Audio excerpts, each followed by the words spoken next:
Oke, kita masuk ke soal terakhir di bagian matematika kemampuan dasar tahun 2017. Nah, soal nomor 15 ini ada empat pernyataan yang diberikan. Satu, dua, tiga, empat. Nah, kita diminta untuk melihat pernyataan mana yang tepat, sama seperti pertanyaan nomor 13 dan 14. Nah, kalau model soal seperti ini kan karena ini ada empat konsep yang kita perlu teliti. Nah, sebenarnya bisa dengan kita memilih mana yang menurut kita paling mudah terlebih dahulu untuk kita cek. Sebenarnya karena ini bisa dibilang keempat pernyataan yang diberikan tidak berkaitan satu sama lain. Agak beda dari soal nomor 13 dan 14. Nah, jadi misalkan kita mau pilih, kalau misalnya kita nggak ngerti di satu, kita boleh pilih dari yang lain dulu. Misalkan saya ambil pernyataan nomor 2 terlebih dahulu. Jika fx adalah linear, fx-nya linear dengan kemiringan positif, artinya gradiennya harus positif. Nah, karena fx itu linear, berarti kita juga bisa, misalnya kita ganti, berarti dia harus mx plus c, gitu. Jadi, dan dengan gradiennya positif, dan AB, interval AB adalah interval tutup. Sebenarnya nggak perlu dibilang lagi interval tutup karena sudah dilambangkan dengan seperti ini. Maka fx akan mempunyai maksimum pada interval tersebut di B.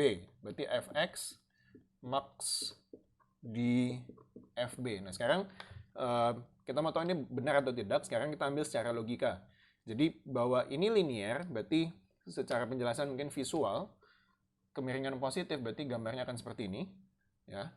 Nah, lalu karena dia positif, misalnya pada A sampai B. Misalnya A sampai B lah, ngasal aja. Contoh, mau AB di sana, AB ini terserah. Nah, fx-nya pasti maksimum di B nggak? Sebenarnya di FB. Artinya maksimumnya pasti di sini nggak? Nah, secara logika seharusnya iya. Kenapa? Karena dia makin lama makin naik. Jadi mau nggak mau, karena dia makin naik ke kanan, paling mentok di kanan dia akan menjadi nilai yang paling tinggi atau maksimum. Jadi ini pasti pernyataan yang betul. Boleh cari penjelasan masing-masing. Ini mungkin salah satu yang mudah dengan visualisasi. Nah, ini pernyataan nomor 2. Lalu misalkan yang kalau kita lihat pernyataan nomor 1 dan 4 mereka punya kemiripan. Jadi biasanya kalau yang kemiripan ini mungkin salah satu benar, atau ya bisa juga salah satu, atau dua-duanya salah atau dua-duanya benar. Nah, agak kita abaikan dulu. Kita lihat pernyataan nomor 3. Jika f aksen 0 sama dengan 0, artinya apa sih? Turunan pertama di x sama dengan 0 itu adalah 0. Artinya gradiennya 0, artinya horizontal, garis singgungnya, maka fx fungsi konstan. Nah, kita mesti tahu dulu apa maksudnya fungsi konstan. Fungsi konstan itu sendiri sebetulnya adalah fungsi yang misal y sama dengan 2. Artinya sebenarnya kan garis lurus saja gitu. Jadi konstan hanya berupa angka, jadi satu garis. Nah, apakah menjamin bahwa kalau turunannya di 0 ini 0, artinya gradiennya di sini nih seperti ini garis lurusnya, apakah menjamin bahwa fungsi yang kita punya adalah konstan? Sebenarnya belum tentu, ya kan? Bisa jadi sebenarnya secara gambar ini counternya ya, counternya adalah bisa jadi fungsinya sebenarnya fungsi parabolik atau x kuadrat, tapi begini. Jadi persis sekali di sini ketika misalnya fx-nya sebenarnya bukan fungsi konstan, bukan hanya angka, tapi memang ada angka yang ada variabelnya, tapi kebetulan pada saat 0 dia 0. Misalnya kalau kita pakai aljabarnya, misalnya fx-nya itu x kuadrat atau min x kuadrat atau apapun itu, misalnya min x kuadrat, f aksen x-nya min 2x, maka f aksen 0-nya f aksen 0-nya 0. Tapi secara fungsi sebenarnya dia bukan konstan. Jadi pernyataan ini salah. Nah, karena ini kembali lagi nih persoalan pilihan ganda berdasarkan petunjuk C, jadi pernyataan nomor 2 betul, tapi pernyataan nomor 3 salah, berarti kita tidak mungkin pilih A, B, dan E. Jadi pilihan A, B, dan E ini udah pasti ngawur. Gak bisa. Jadi tinggal C dan D pilihan kita, yaitu si 2 dan si 4. Jadi artinya sebenarnya pernyataan nomor 1 kita nggak perlu cek lagi sebetulnya. Nah, jadi mari kita lihat cek yang keempat dulu, nanti baru saya kembali ke pernyataan nomor 1. Nah, di pernyataan nomor 4, jika F aksen C sama dengan 0 atau tidak terdefinisi di C dan C ada di domain F, daerah asalnya F. Nah, maka F memiliki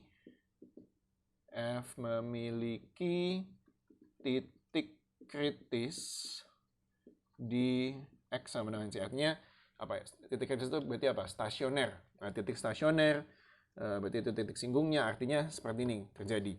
Nah, kalau kejadian seperti itu dan C-nya ada di domainnya, apakah betul pernyataannya seperti ini? Nah, kita coba lihat. Nah, ini pernyataannya agak konseptual terkait dengan turunan atau kalkulus. Jadi kalau F aksen C sama dengan 0, berarti itu cara kita mencari titik stasioner sebetulnya kan. Atau dia tidak terdefinisi di C, berarti kita punya namanya titik kritis. Nah, ini kita harus agak kembali ke definisi atau pengertiannya di kalkulus, di turunan. Nah, ini sebenarnya pernyataannya tergolong benar.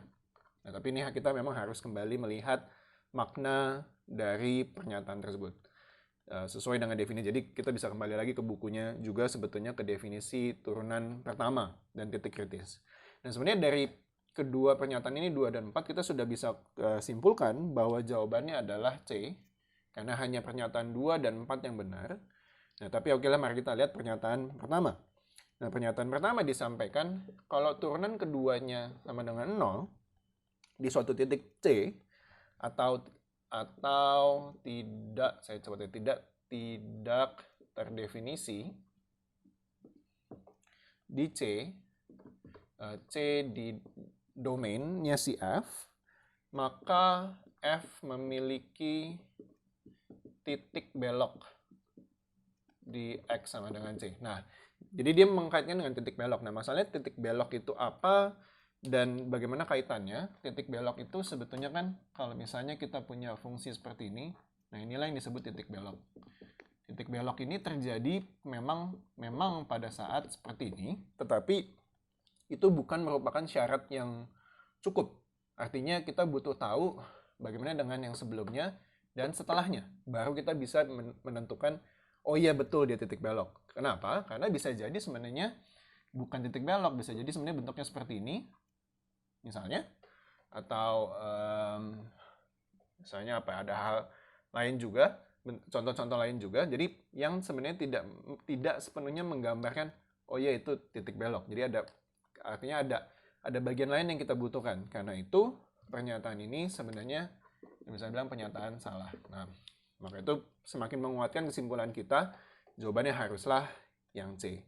Nah, sekian untuk soal nomor 15, mengakhiri juga keseluruhan rangkaian pembahasan matematika dasar untuk paper 2017 SIMAK UI. Oke, terima kasih.